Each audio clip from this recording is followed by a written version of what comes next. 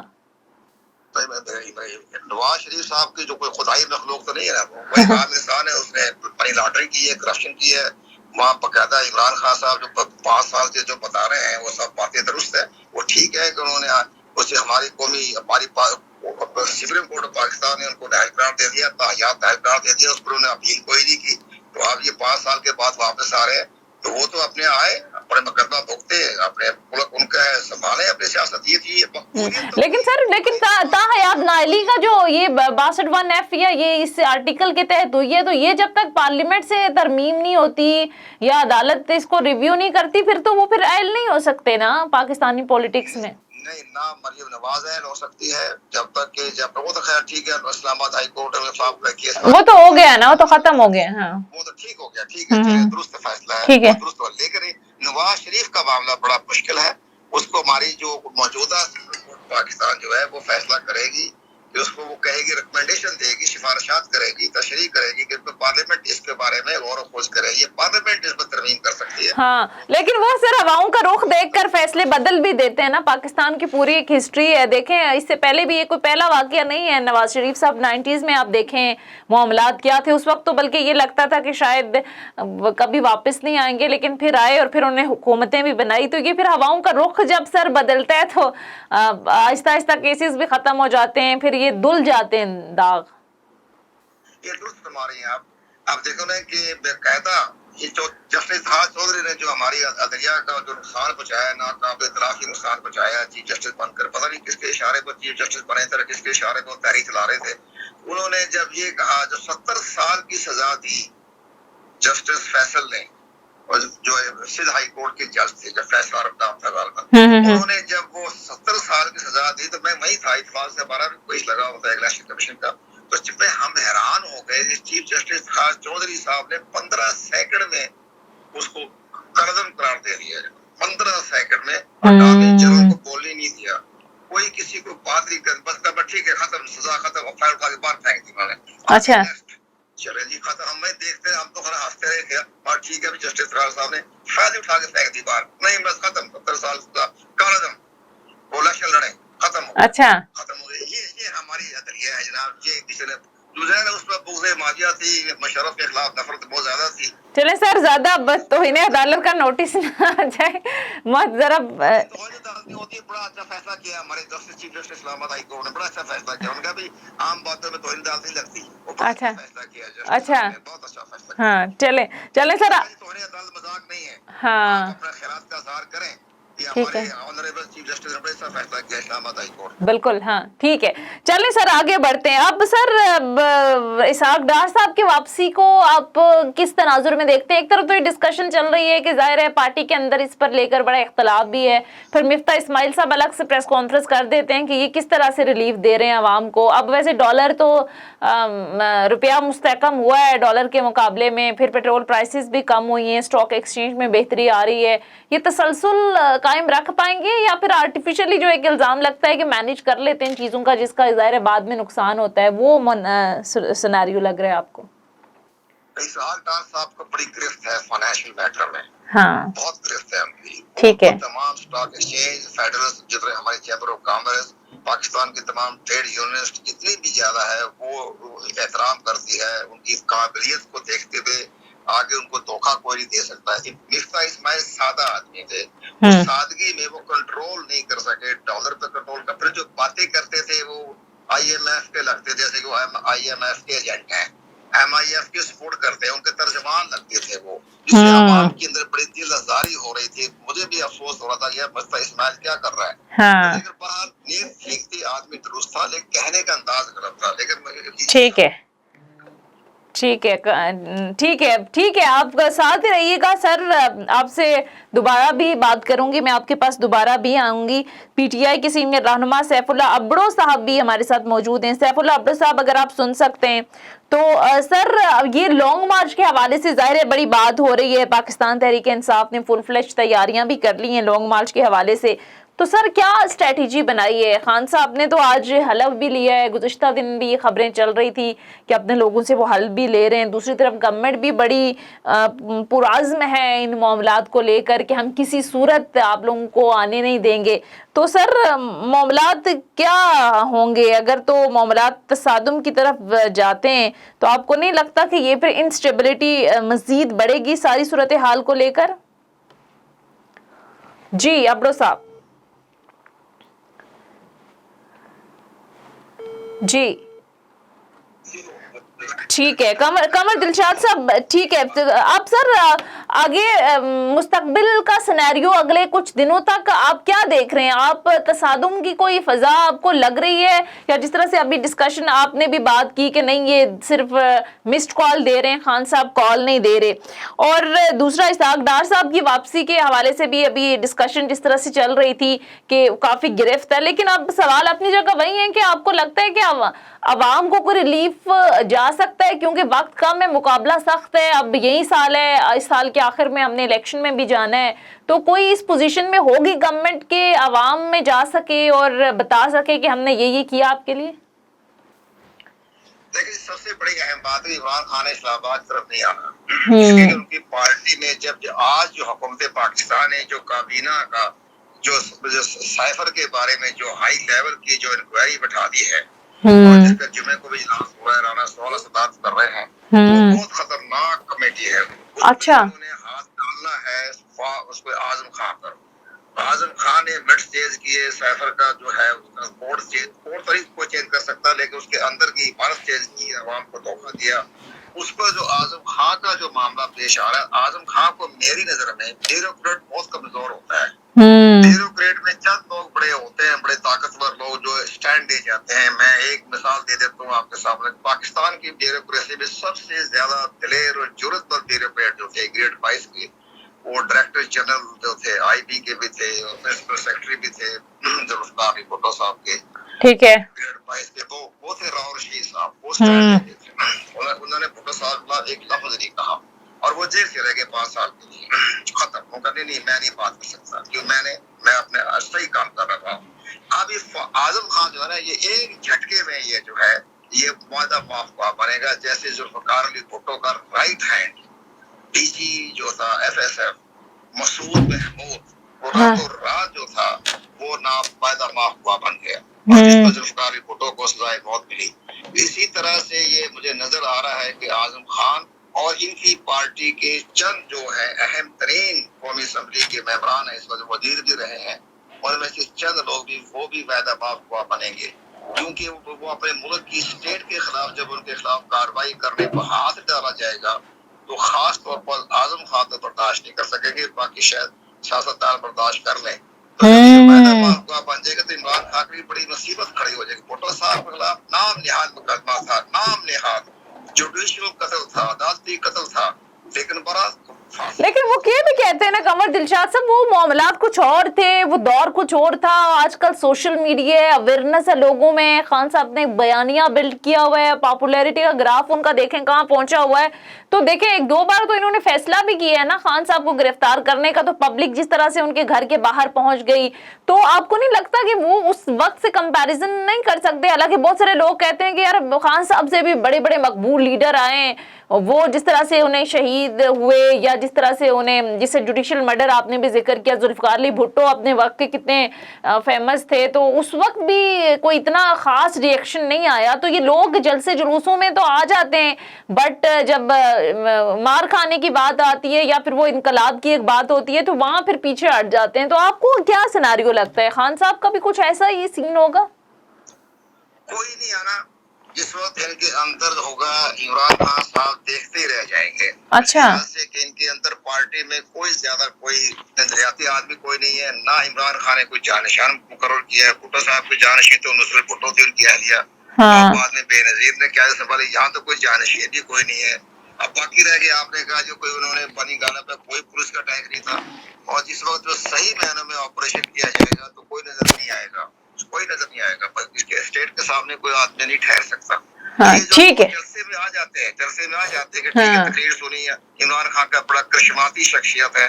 باقی رہ گیا سوشل میڈیا کوئی ویلیو نہیں ہے. ٹھیک ہے, ایک ہفتے بھی بند کر دے گے, مہینہ بھی بند کر دے گے, نیٹ ورک بند ہو جائے گا, سوشل میڈیا بند ہو جائے گا, یوٹیوب بند ہو جائے گی, تو کہاں نظر آئیں گے لوگ؟ پوائنٹ ٹیکن سر, وقت ختم ہو گیا ہے. بہت بہت شکریہ. سابق secretary election commission, senior analyst, columnist Qamar Dilshad صاحب ہمارے ساتھ موجود ہے. بہت شکریہ سر آپ کے وقت کا. ناظرین یہ تھا ہمارا آج کا پروگرام. فیڈ بیک ضرور دیجیے گا. اگلے پروگرام تک اجازت دیجیے. خدا حافظ.